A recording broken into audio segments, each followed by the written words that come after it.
തല്ലിയ കൊല്ലും. ഏത് സമയം പേ പേ പേ പേ പേ എടുത്ത് അപ്പ കരച്ചില്ലേ. ഉറങ്ങാണെങ്കിൽ ഉറങ്ങിയാ മതി, ഒരു കുഴപ്പമില്ല. ഇത് വെറുതെ പേ പേ പേ എന്ന് പറഞ്ഞിരിക്കുള്ളൂ. ഒരു ചെറിയൊരു സംഭവം കണ്ടില്ലേ, പോസ്റ്റ് പാർട്ടം ഡിപ്രഷന്റെ ഒരു ചെറിയൊരു ഭാഗമാണ് കേട്ടാ. അപ്പൊ ഞാൻ കടന്നു വന്ന അനുഭവങ്ങളിലൂടെയാണ് കേട്ടോ ഞാനിത് പറയണേ. യെസ്, അപ്പൊ ഇന്നത്തെ നമ്മുടെ വിഷയം പോസ്റ്റ് പാർട്ടം ഡിപ്രഷന്റെ മെൻ അഥവാ പുരുഷന്മാരിലെ പ്രസവാനന്തര വിഷാദ രോഗം, അതല്ലെങ്കിൽ പെറ്റേണൽ PPD അല്ലെ. എന്താ അല്ലെ, കഴിഞ്ഞ 2 വീഡിയോയിൽ നമ്മള് സ്ത്രീകളെ മാത്രം കുറിച്ച് പറഞ്ഞിട്ടുള്ള, പുരുഷന്മാരെ കുറിച്ചിട്ട് ഈ വീഡിയോയിലാണ് പറയാൻ പോണേട്ടാ. അപ്പൊ ഇത് കേട്ടിരുന്നോളാം, നല്ല രസം. അപ്പൊ വീഡിയോ ഫുൾ ആയിട്ട് കാണാട്ടാ. അപ്പൊ it's me Mithun, welcome to കുട്ടേട്ടർ വ്ലോഗ്സ്. അതെ, പുരുഷന്മാരിലെ വിഷാദ രോഗം, അതായത് പ്രസവാനന്തര വിഷാദ രോഗം. പുരുഷന്മാര് പ്രസവിച്ചിട്ടുള്ളട്ടോ ഞാൻ ഈ പറയണത്. അതായത് ഇപ്പൊ ഈ കടന്നു പോണ ഈ സ്റ്റേജിൽ കടന്നു പോണ കുറെ ആൾക്കാരുണ്ട്. അവരെങ്ങനെയാണ് അനുഭവിക്കുന്നത്, ഇൻക്ലൂഡിങ് മീ ഓൾസോ. ഞാൻ എങ്ങനെയൊക്കെയാണ് കടന്നു പോയിട്ടുള്ളത്, ഞാൻ എങ്ങനെയാണ് അതിനെ പരിഹരിച്ചിട്ടുള്ളത്, എന്താണ് എനിക്ക് ഉണ്ടായിട്ടുള്ള ലക്ഷണങ്ങൾ എന്നുള്ള കാര്യങ്ങളാണ് ഞാൻ ഈ വീഡിയോയിൽ പറയാൻ പോകണ്ട. അപ്പൊ അധികം നീട്ടി വലിച്ച് ഇതാക്കണമെന്നില്ല. അപ്പൊ ഇത്രേ ഉള്ളൂ. അപ്പൊ ആദ്യത്തെ ലക്ഷണങ്ങൾ എന്തുണ്ടാന്ന് നമുക്ക് നോക്കാം. ഇനിയിപ്പോ അതൊക്കെ പോട്ടെ, ലക്ഷണങ്ങൾ വരുന്നത് എന്തുകൊണ്ടാണ് ഉണ്ടാവണം നോക്കാം. High level stress, frustration, masked depression, ഈ വക കാര്യങ്ങളൊക്കെ കൊണ്ടിട്ടുണ്ട് ഈ പുരുഷന്മാരിൽ എന്നിട്ട് പറയും ഈ ഒരു ഡിപ്രഷൻ ഉണ്ടാവണേ. ഇപ്പൊ സ്ത്രീകളിൽ എന്ന് പറയണത് പോലെ അവർക്ക് ഉണ്ടാവണ എന്തെങ്കിലും ഹോർമോണൽ ചേഞ്ചസും അങ്ങനെയൊന്നും പുരുഷന്മാർക്ക് അധികം ഇല്ലെങ്കിലും കൂടെ ആകെ 10-20% ഒക്കെയാണ് നിലവിൽ ഇപ്പോൾ ഉള്ളു. ബട്ട് ആ ഒരു സംഭവത്തിൽ എന്ന് പറഞ്ഞാൽ ഭയങ്കരമായിട്ട് അവര് സ്ട്രഗിൾ ചെയ്യുന്ന ആ ഒരു ഘട്ടമാണ് അത്. അപ്പൊ ഇതില് മെയിൻ ആയിട്ട് ഉണ്ടാവണത് ഇവര് കിടാവിന്റെ കരച്ചിൽ കേട്ട് സഹിക്കാൻ പറ്റില്ല. ഉറക്കില്ലായ്മ, ഫ്രസ്ട്രേഷൻ, നേരത്തെ പറഞ്ഞ പോലെ ഭയങ്കരമായിട്ടുള്ള മാസ്ക്. അവർക്ക് ഒന്നും തുറന്നു പറയാൻ പറ്റാത്ത ഒരു അവസ്ഥ, അല്ലെങ്കിൽ ആരോടൊന്നും പറയാൻ പറ്റാത്ത ഒരു അവസ്ഥ, അങ്ങനെയുള്ള ഒരു രീതിയിൽ എത്തുമ്പോഴാണ് ഈ സംഭവം ഭയങ്കരമായിട്ട് വരണേ. ഇതിലിപ്പോ എന്നിട്ട് പറയാ, ഇതിപ്പോ ആരും തെറ്റും നല്ലത്, ഇതൊരു മാനസികമായിട്ടുള്ള ഒരു അവസ്ഥയാണ്. അതിനിപ്പോ വലിയ ഇതാക്കേണ്ട കാര്യമില്ല, മനസ്സിലായ. ഇതിപ്പോ ഇനിയിപ്പോ എനിക്ക് ഉണ്ടായിട്ടുള്ള അനുഭവങ്ങൾ കേട്ടോ. ഞാൻ എവിടെയും പഠിച്ചിട്ടോ അല്ലെങ്കിൽ മറ്റുള്ളവരെ കണ്ടത് എനിക്കുണ്ടായ അനുഭവങ്ങളാണ് ഞാൻ പറയുന്നത്. അപ്പൊ എനിക്ക് എന്തൊക്കെയാണ് ലക്ഷണങ്ങൾ ഞാൻ തിരിച്ചറിഞ്ഞത് എപ്പോഴാണെന്നുള്ളത് ഞാൻ കാര്യം പറഞ്ഞുതരാം. ഫസ്റ്റ് ഡെലിവറി കഴിഞ്ഞപ്പോ നമ്മൾ ആദ്യത്തെ കുറച്ച് കാലഘട്ടത്തിലുണ്ടല്ലോ, വൈഫ് എന്റെ കൂടി നടന്നില്ല. അപ്പൊ അത് ഏകദേശം ഒരു കുഞ്ഞിന് 3 മാസമായപ്പോഴാണ് പിന്നെ അവർ ഇങ്ങോട്ട് ഡൽഹിയിലോട്ട് കടന്നു വന്നത്. എനിക്ക് ഫസ്റ്റ് ടൈമില് എന്നെ സംബന്ധിച്ച് എനിക്ക് ഉറക്കം ബ്രേക്കായ ഭയങ്കരമായിട്ട് ഞാനല്ലാണ്ടായിട്ട് മാറുന്നൊക്കെ പറയില്ല, അതേപോലെ വിശന്ന ഞാനല്ലാണ്ടായിട്ട് മാറില്ല, അതേപോലത്തെ ഒരു അവസ്ഥയാണ്. അപ്പൊ എനിക്ക് ഫസ്റ്റ് സ്റ്റാർട്ടിങ്ങിൽ തോന്നിയിട്ടുള്ള ഒരു കാര്യം ഉറക്കാണ്. അതായത് ഉറക്കം ബ്രേക്ക് ആവുകയാണ് എന്റെ ഫസ്റ്റ് എനിക്ക് വന്ന ഒരു ട്രിഗർ ചെയ്ത സംഭവം. കാരണം എന്താ, നമ്മൾ ഉറങ്ങുന്നു, കുഞ്ഞു കരയുന്നു, അപ്പൊ നമ്മൾ ഡിസ്റ്റർബ് ആവണോ, ഉറക്കം പോകണു. അപ്പൊ മീൻവൈൽ അവിടെ വൈഫും സ്ട്രഗിൾ ചെയ്യുന്നുണ്ട് കേട്ടാ. അത് വേറൊരു കാര്യം. ഞാൻ ജസ്റ്റ് പുരുഷന്മാർക്ക് ആ ഒരു ഇത് മാത്രമാണ് ഞാൻ പറയണ കേട്ടാ.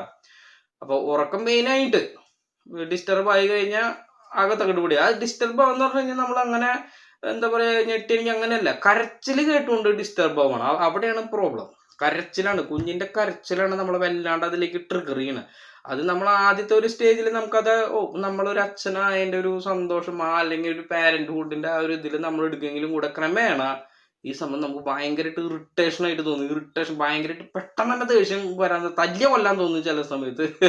അത് it's not their fault. Basically എല്ലാവരും ഇത് എന്താ പറയാ കൺട്രോൾ ചെയ്തുകൊണ്ടിരിക്കണം. ആർക്കും ഈ സംഭവം ഇല്ലാഞ്ഞിട്ടൊന്നല്ല, മനസ്സിലാവണ്ട.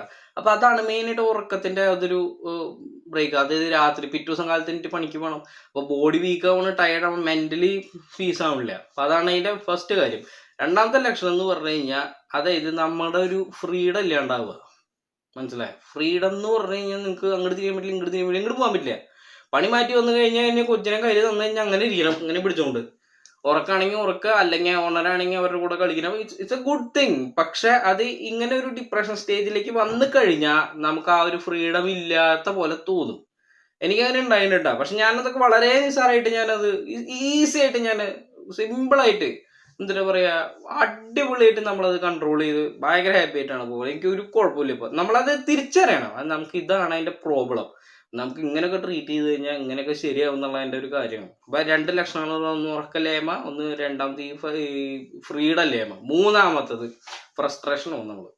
ഫ്രസ്ട്രേഷൻ ഈ ബേസിക്കലി ഇതൊക്കെ തന്നെയാണ് കാരണം. എന്തുട്ടാ, എങ്ങോട്ടും തിരിയാൻ പറ്റാത്തൊരവസ്ഥ. എന്നിട്ട് പറയണം, നിങ്ങൾ ആകെ കൂടെ ഒരു കിളീനെ കൂട്ടിലടച്ചിട്ട പോലത്തെ അവസ്ഥയിലേക്ക് നിങ്ങളുടെ മെന്റാലിറ്റി അത് അങ്ങനെ ആയി വരും. അത് ഓട്ടോമാറ്റിക്കലി ഇങ്ങനെ ആവണതാണ്.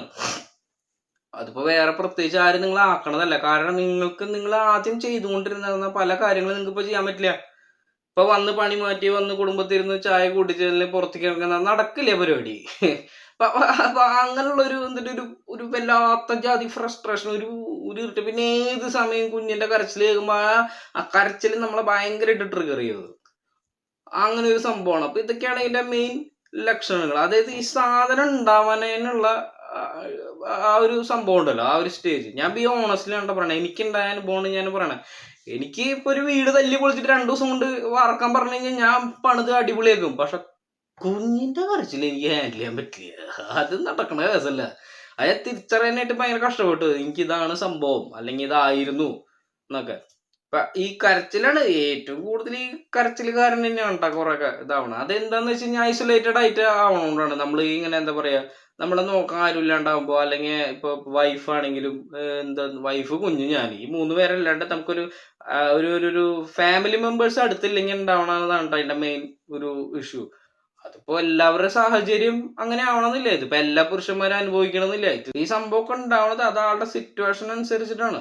അപ്പൊ ആള് ഏത് സിറ്റുവേഷനിലാണ് ഉള്ളത്, അല്ലെങ്കിൽ ഏത് സാഹചര്യത്തിലാണ് ഉള്ളത്, അതിനൊക്കെ അനുസരിച്ചിട്ടാണ് ഈ സംഭവം ഉണ്ടാവുള്ളൂ. അല്ലാണ്ട് എല്ലാ പുരുഷന്മാർക്കൊന്നും ഈ സംഭവം ഉണ്ടാവണില്ല കേട്ടാ. ഉണ്ടാവാം, ഒരു പക്ഷെ വേറെ ഏതെങ്കിലും രീതിയിൽ അത് അവര് ഹൈഡ് ചെയ്തുകൊണ്ടിരിക്കുന്നുണ്ടാവും. അപ്പൊ ഇത്രയും കാര്യങ്ങളൊക്കെയാണ് എന്നെ സംബന്ധിച്ച് എനിക്ക് ഉണ്ടായിട്ടുള്ള ഒരു അനുഭവം എന്ന് പറഞ്ഞു കഴിഞ്ഞാൽ. ഇനിയിപ്പോ നമ്മുടെ അടുത്തായിട്ട് പറയാൻ പോകുന്നത് എന്താണ് ഇതിന്റെ സൊല്യൂഷൻ. ഞാൻ എങ്ങനെയാണ് ഈ സാധനം ഓവർകം ചെയ്തത്. ഞാനിത് എന്താ പറയാ, ഞാൻ മനസ്സിലാക്കിയത് ഒരു ആഴ്ച എടുത്തിട്ടാണ് ഞാൻ മനസ്സിലാക്കിയത്. എനിക്ക് ഫസ്റ്റ് കൊണ്ടുവന്ന സമയത്ത് എനിക്ക് ആദ്യം ഓക്കെ കുഞ്ഞ് കരയുമ്പോ എടുക്കുക, അവനെ കിടന്ന് ഉറക്കുക. അത് കഴിഞ്ഞ് ക്രമേണ എനിക്ക് കരച്ചിലേക്കുമ്പോ വല്ലാണ്ട് ട്രിഗർ ചെയ്യും. നല്ലപോലെ ദേഷ്യം വരും. തേങ്ങറ മൂടത് എന്തിട്ടത് ആ ഒരു ചില സമയത്തൊക്കെ ഉണ്ടല്ലോ, നമ്മൾ ഇങ്ങനെ വിളിച്ചിട്ട് ഏത് സമയത്താണോ ദൈവം ഇങ്ങനെ കോരം തോന്നിയത് ചിന്തിച്ചു പോകും. അത് നമ്മുടെ ഫോൾട്ട് അല്ല. അത് ഞാൻ പറഞ്ഞില്ലേ, അത് ഈ ഒരു ഡിപ്രഷന്റെ ഒരു ഭാഗമാണ്. അതല്ലാണ്ട് നമ്മളിപ്പോ കുഞ്ഞ് നമ്മളോടൊരു തെറ്റ് ചെയ്തിട്ടാ, അല്ലെങ്കിൽ കുഞ്ഞിനോടുള്ള താല്പര്യക്കുറവോ അല്ലെങ്കിൽ ഭാര്യയോടുള്ള താല്പര്യക്കുറവോ പറയാനിട്ടല്ല കേട്ടാ. അങ്ങനെ ആയിട്ടല്ല.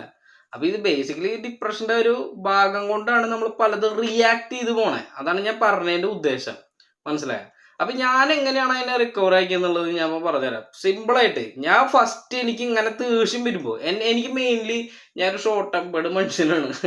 വിവാഹത്തിന് ശേഷമാണ് ഞാൻ ഐ തിങ്ക് കുറച്ചും കൂടെ ഞാൻ ക്ഷമയൊക്കെ ഒന്ന് പഠിച്ചു വന്നേ. എങ്കിലും കൂടെ എനിക്ക് ഈ കരച്ചിലോട്ട് എനിക്കപ്പോ ദേഷ്യം വരും. തേങ്ങ ഞാൻ ചിലപ്പോ മിണ്ടാണ്ട് ഞാൻ അടിച്ചാ അങ്ങനെയൊക്കെ പറഞ്ഞു നമ്മള്. അതിപ്പോ എന്തിനു ചെയ്യാ, കുഞ്ഞിങ്ങനെ കിടന്ന് ബേ ബേ ബേ അതുപോലെ കരച്ചിൽ കഴിയുമ്പോഴേ ചെവിയുടെ ഉള്ളിൽ കൂടെ കയറി തലയുടെ എന്നിട്ട് പറയാ നമ്മുടെ തലച്ചോറ് ഇങ്ങനെ കുത്തി രണ്ടാക്കണ പോലത്തെ ഒരു ഫീലിംഗ് ആണ് നമുക്ക് ആ സമയത്ത് വരിക. പറഞ്ഞിട്ട് കാര്യമില്ല. അപ്പൊ എനിക്ക് ആ സമയത്ത് ഉണ്ടാകുമ്പോ ഞാൻ എങ്ങനെയാണ് ആദ്യം ഞാൻ ചിന്തിക്കുന്നത്, ഈ പണി മാറ്റി കഴിഞ്ഞിട്ട് വന്നിട്ട് ആകെ 2-3 മണിക്കൂറെ ഞാൻ കഷ്ടിച്ച് എന്റെ കുഞ്ഞിന്റെ അടുത്ത് ഇരിക്കണുള്ള. അതേ സമയം എന്റെ ഭാര്യ 24/7 കുഞ്ഞിന്റെ അടുത്തോണ്ട് കരയുമ്പോ എടുക്കുക, പാല് കൊടുക്കുക, പിന്നെ അവളെ അനുഭവിക്കുന്ന വേദന. അത് ഞാൻ ആദ്യം ചിന്തിക്കും. അപ്പൊ തന്നെ എന്നിട്ട് പറയാ, ഇവള് ഇത്ര അനുഭവിച്ചിട്ട് ഇവൾക്ക് ഒരു കുഴപ്പമില്ല, അല്ലെങ്കിൽ കുഴപ്പമുണ്ടെങ്കിലും കൂടെ അവള് അടിപൊളിയായിട്ട് മാനേജ് ചെയ്യുന്നുണ്ട്. പിന്നെ ഞാൻ ഈ 2 മണിക്കൂർ അല്ല 1/2 മണിക്കൂർ കുഞ്ഞിന്റെ അടുത്തിരിക്കുമ്പോൾ ഈ വരുന്ന ഫ്രസ്ട്രേഷൻ അത് ഇതും തമ്മിൽ വെച്ച് നോക്കുമ്പോൾ എന്നിട്ട് ഒന്നുമില്ല. ഞാൻ അങ്ങനെ ചിന്തിക്കുമ്പോ തന്നെ അതിനെ അവളെ കുറിച്ച് അല്ലെങ്കിൽ വൈഫിനെ കുറിച്ച് ചിന്തിക്കുമ്പോ, വൈഫിന്റെ ബുദ്ധിമുട്ടുകളെ കുറിച്ച് ചിന്തിക്കുമ്പോ എന്റെ 80-90% പ്രോബ്ലം സോൾവ് ആണ്. എനിക്ക് പിന്നെ ഒരു കുഴപ്പമില്ല. എന്നിട്ട് അത് കഴിഞ്ഞിട്ട് വരലൊരു സംഭവം ഉണ്ടല്ലോ, അത് കഴിഞ്ഞിട്ട് ആ ഒരു 20% നിങ്ങൾക്ക് അത് സാധനം കൺട്രോൾ ചെയ്യാൻ പറ്റിയില്ലെങ്കിൽ ഒന്നും നോക്കട്ടെ, ആദ്യം പോയി ഓട്ടിപ്പോയി വെള്ളം കുടിക്കുക. കുഞ്ഞു കയ്യിലെങ്കിൽ ഒന്നും നോക്കട്ടെ, പോയി ഒരു ഗ്ലാസ് നല്ല തണുത്ത വെള്ളം അല്ലെങ്കിൽ ഒരു മീഡിയം തണുപ്പുള്ള വെള്ളം കുടിക്കുക. വെള്ളം കുടിച്ചാൽ തന്നെ ഒരു piece of yes we are not in a danger, നമ്മൾ അപകടത്തിലല്ല. അത് ബോഡി നമ്മളെപ്പോഴും men are men to be hunter not a homemaker അല്ലേ? അങ്ങനെ ആരാണ്ട് പറഞ്ഞിട്ടില്ലേ? അതായത് നമ്മുടെ ജെനറ്റിക്സിലുള്ളതാ. We mens are always a hunter. നമ്മൾ ഹണ്ട് ചെയ്ത് ഫുഡ് എന്നിട്ട് പറയാ ഒരു കുടുംബത്തെ പ്രൊവൈഡേഴ്സ് ആണ് അല്ലേ? നേരെ കുറച്ച് സ്ത്രീകൾ അങ്ങനെയല്ലല്ലോ. സ്ത്രീകൾ ഹോം മേക്കേഴ്സ് ആണ്. നമ്മളത് കൊടുത്തു കഴിഞ്ഞാൽ മൾട്ടിപ്ലൈ ചെയ്ത്, ഇപ്പൊ അരി കൊടുത്തു കഴിഞ്ഞാൽ ചോറാക്കിയിട്ട് നമുക്ക് മൾട്ടിപ്ലൈ ചെയ്ത് തരില്ല അവരെ. ഐ മീൻ ടു സേ, അതായത് ഇപ്പൊ ഞാൻ ഉദ്ദേശിച്ചത് ഇത്രേ ഉള്ളൂ. ഇപ്പൊ പുരുഷന്മാർക്ക് ആ ഒരു എന്താ പറയാ വീട്ടിലെ കാര്യങ്ങള്, അതല്ലെങ്കിൽ ആ ഒരു കുഞ്ഞിന്റെ പരിപാലനം, അതൊന്നും ജനറ്റിക്കലി ഇല്ല എന്ന് ഞാൻ പറയണില്ല. പക്ഷെ എങ്കിലും കൂടെ കമ്പാരിറ്റീവ്ലി നമ്മുടെ ആ ഒരു ജീൻ അങ്ങനെയല്ല. എന്നാണ് എൻ്റെ അറിവ് കേട്ടാ. ഇനി തെറ്റെന്തെങ്കിലും നിങ്ങൾ കമന്റ് ചെയ്ത് പറഞ്ഞോളെ. ഓക്കെ, അപ്പൊ ഇങ്ങനെ ഒരു സ്റ്റേജ് വരുമ്പോ അപ്പൊ തന്നെ ഞാൻ അങ്ങനെ വരുമ്പോ ഓടി പോയിട്ട് വെള്ളം കുടിക്കും. എന്നിട്ട് എനിക്ക് നിൽക്കണമെങ്കിൽ ബ്രീത്ത് ചെയ്യും, എക്സസൈസ് ചെയ്യും. ജസ്റ്റ് ബ്രീത്ത് ചെയ്യുക, 2 സെക്കൻഡ് ഹോൾഡ് ചെയ്യുക, റിലാക്സ് ചെയ്ത് വിടുക. ക്രാവ് അവിടെ കരയും, നോ പ്രോബ്ലം. നമ്മൾ അങ്ങനെ ചെയ്ത് ഈ പരിപാടി ഇല്ലാണ്ടാവുന്നേ. നിങ്ങൾ ഇതൊന്നും ചെയ്തിട്ട് നിങ്ങൾക്ക് പറ്റണില്ല എന്ന് വെച്ച് കഴിഞ്ഞാൽ ഒന്നും നോക്കണ്ട, ആരോടൊന്നും പറയാൻ നിൽക്കണ്ട, ഓടിപ്പോയി നല്ലൊരു സൈക്കാട്രിസ്റ്റിനെ പോയി കണ്ടോളാം. കാരണം ഈ സാധനം വെച്ചിരുന്നു കഴിഞ്ഞാൽ നിങ്ങൾക്ക് തന്നെയാണ് അപകടം. നിങ്ങൾക്ക്, നിങ്ങളുടെ കുഞ്ഞിന്, നിങ്ങളുടെ ഭാര്യയ്ക്ക്, നിങ്ങളുടെ കുടുംബത്തിന്, എൻ്റെ കുടുംബത്തിന് അപകടം തന്നെ. കാരണം എന്താ, കുഞ്ഞായിട്ടുള്ള ഒരു ബോണ്ട് ഉണ്ടാവില്ല. ഭാര്യയുടെ ഏത് സമയം ദേഷ്യം, എവിടെയെങ്കിലും ഇട്ടെറിഞ്ഞ് ഓടാൻ പോവും, ഓടി തോന്നാൻ തോന്നും, ഇട്ടെറിഞ്ഞ് പോവുകയും ചെയ്യും. വീട് വിട്ട് ഓടിപ്പോകാൻ തോന്നും. അല്ലെങ്കിൽ എവിടെയെങ്കിലൊക്കെ പോയിട്ടൊന്നും മിണ്ടാണ്ട് കണ്ണും ചെവിയൊക്കെ പൊത്തി കെട്ടി അവിടെ എവിടത്തെങ്കിലും ഒന്ന് പോയി കിടക്കാൻ തോന്നും. അങ്ങനെയുള്ള കുറേ സംഭവങ്ങൾ ഇങ്ങനെയൊക്കെ ഡിപ്രഷൻ വന്നാൽ ചെയ്യാം. നമുക്കൊരു ടെൻഡൻസി വരും. കാരണം നമ്മൾ എസ്കേപ്പ് ആണ്, നമ്മൾ എപ്പോഴും സേഫ് മോഡ്, അതായത് ആ സംഭവത്തിലേക്ക് പോകാനായിട്ടുള്ള ഒരു ത്വര നമുക്കത് ഉണ്ടാവും. മനസ്സിലായോ? അപ്പൊ ഈ സാധനം ഇല്ലാതിരിക്കാൻ നിങ്ങൾ ഇത്രയും 2-3 കാര്യങ്ങൾ ഞാൻ പറഞ്ഞല്ലോ. ആദ്യം നിങ്ങൾ നിങ്ങളുടെ ഭാര്യയെ കുറിച്ച് ആലോചിക്കുക. സിസേറിയനും കഴിഞ്ഞ് ഇത്രയും എന്താ പറയാ ബോഡി പെയിൻ എടുത്തിട്ട് 24 മണിക്കൂറും കുഞ്ഞിനെ നോക്കുന്നത്, ഉറക്കമില്ല, ഊണുമില്ല, ഭക്ഷണം നേരെ ചൊല കഴിക്കാൻ പറ്റില്ല. എന്നിട്ട് ആൾ ഓക്കെയാണ്. ഓക്കെ അല്ലെങ്കിലും കൂടെ she's trying to be okay. അതാലേക്ക് നമ്മുടെ പകുതി മുക്കാൽ പ്രശ്നം അവിടെ തീരും. എന്നിട്ട് പറ്റില്ല നിങ്ങൾ വെള്ളം കുടിക്കുക. അതും കഴിഞ്ഞില്ലെങ്കിൽ നിങ്ങൾ ബ്രീത്തിങ് ചെയ്യുക. Completely focus on your breathing. Just breathe ചെയ്യുക, 4 സെക്കൻഡ് ബ്രീത്ത് ചെയ്യുക, 2 സെക്കൻഡ് കൊള്ളുക, 4 second 5-6 second maximum air full കളയുക.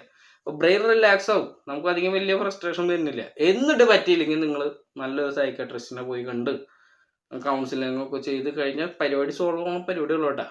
അപ്പൊ ഇത്രയും കാര്യങ്ങളാണ് നിങ്ങൾ ചെയ്യേണ്ടത്. അപ്പോൾ ഡോക്ടറെ പോയി കാണുക, എല്ലാ കാര്യങ്ങളും ക്ലിയർ ആക്കുക. അങ്ങനെയാണെങ്കിൽ നിങ്ങൾക്ക് ഒരു കുടുംബം രക്ഷിക്കാൻ പറ്റും. അതല്ലെങ്കിൽ ഗോവിന്ദയാണ്. റയർ കേസസ് ആണ് കേട്ടാ. പോസ്റ്റ്മോർട്ടം ഡിപ്രഷൻ അത്ര കണ്ട് കോമൺ അല്ലെങ്കിലും ഉണ്ട്, ഇല്ലാന്നൊന്നും പറയണില്ല. അപ്പൊ ഓക്കെ അല്ലേ? അപ്പൊ ഇത്രയും കാര്യങ്ങളാണ് ഇന്നത്തെ വീഡിയോ. അപ്പൊ ഈ വീഡിയോ നിങ്ങൾക്ക് ഒരു ഇൻഫോർമേറ്റീവ് ആയി തോന്നിയിട്ടുണ്ടെങ്കിൽ നിങ്ങൾ നിങ്ങളുടെ ഫ്രണ്ട്സിനോ അല്ലെങ്കിൽ ഫാമിലി മെമ്പേഴ്സിനോ ഷെയർ ചെയ്യുക. അതേപോലെ തന്നെ നിങ്ങൾ സബ്സ്ക്രൈബ് ചെയ്യുക. നിങ്ങളുടെ കമന്റുകൾ മസ്റ്റായിട്ട് രേഖപ്പെടുത്തട്ടെ. ഞാനിത് ബേസിക്കലി കംപ്ലീറ്റ്ലി ഞാൻ പറഞ്ഞുള്ള എൻ്റെ ലൈഫ് എക്സ്പീരിയൻസ് വെച്ചിട്ടാണ്. ഞാൻ അല്ലാണ്ട് വേറെ എവിടെ റിസർച്ച് ചെയ്തിട്ടില്ല. ഇത് കംപ്ലീറ്റ്ലി എൻ്റെ എക്സ്പീരിയൻസ്, ഞാൻ എങ്ങനെയാണ് ഈ സാധനത്തിനെ ഓവർകം ചെയ്തിട്ടുള്ളത് അതാണ് കേട്ടോ. ഈ വീഡിയോ വേറെ ആർക്കെങ്കിലും ഉപകാരം വേണ്ടിയിട്ട് നിങ്ങൾ പരമാവധി ഷെയർ ചെയ്യുക, എല്ലാവരിലും എത്തിക്കുക. അപ്പോൾ ഇത്രയേ ഉള്ളൂ. അടുത്തൊരു നല്ലൊരു ഇൻഫോർമേറ്റീവ് വീഡിയോ ആയിട്ട് നമുക്ക് വീണ്ടും കാണാം. അതുവരെയും ബൈ ബൈ.